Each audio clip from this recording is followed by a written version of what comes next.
নমস্কার বন্ধুরা, আমি পাপিয়া আর তোমাদের সবাইকে আমার চ্যানেলে আরও একবার স্বাগত। আজকে আমি নিয়ে চলে এসেছি শাড়ির ওপরে কলকা ডিজাইনের একটা ভিডিও। শাড়ির ওপরে কলকা ডিজাইনের এই ভিডিওটা আমার প্রথম চ্যানেলে, কারণ এর আগে তো আমি কখনো করিনি আর অনেকটা ভয়ে ছিলাম যে কেমন হবে কি হবে। তো সেই কারণে আর খারাপ হলে তো আছেই মায়ের বকুনি। যাই হোক, কাজটা আমার নিজেরই, প্রথমবার নিজের শাড়িতেই আমি ডিজাইনটা করেছিলাম। যেহেতু প্রথমবার সেই কারণে আমি শাড়ির ওপরে আমি যে ডিজাইনটা করব সেটা এঁকে নিয়েছিলাম। তারপরে সেই ডিজাইনের ওপরে আমি সাদা কালার মানে ফেব্রিক কালার ইউজ করেছি, হোয়াইট। আর শুধু সাদা কালারটা ব্যবহার করছি তা নয়, আমি এর মধ্যে একটু হলুদ কালারটাও দিয়েছি, আর সেটার জন্য কালারটাকে আরও বেশি সুন্দর করে তুলেছে, ফুটিয়ে তুলেছে। তো তোমরা সেটা দেখলেই বুঝতে পারবে।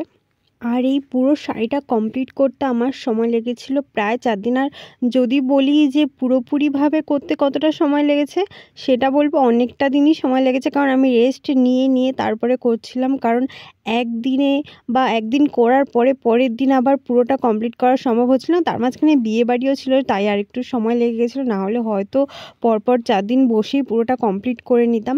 এরপরে আমি শাড়ির ভেতরে ছোট্ট ছোট্ট ফুল মতো এঁকে দিয়েছিলাম, যার কারণে শাড়িটাকে আরও অনেক সুন্দর লাগছিল। আর আমি একটা সাইডেই পুরোটা ডিজাইন করেছি, আর একটা সাইডে শুধু আঁচলের পোর্শনটা করেছি, কারণ অনেকটা যেহেতু সময় লাগছিলো আর ঘরের মধ্যে জায়গাটাও অতটা ছিল না যে পুরো শাড়িটা খুলে তারপরে আমি করব সুন্দরভাবে। তো সেই কারণে আমি একটা সাইডে করেছি আর একটা সাইডে করিনি, সেটা তোমাদেরকে ভিডিওতে আমি দেখাবো। তো দেখো তোমাদের কেমন লাগছে, তাহলে সামনে দিয়ে একটু দেখায় তোমাদেরকে। এই হচ্ছে শাড়িটার পুরো লুক। এই যে বলেছিলাম যে হলুদ দিয়েছি, যার জন্য শাড়িটাকে আরও বেশি সুন্দর করে দিয়েছিল। তো বুঝতেই পারছো তোমরা।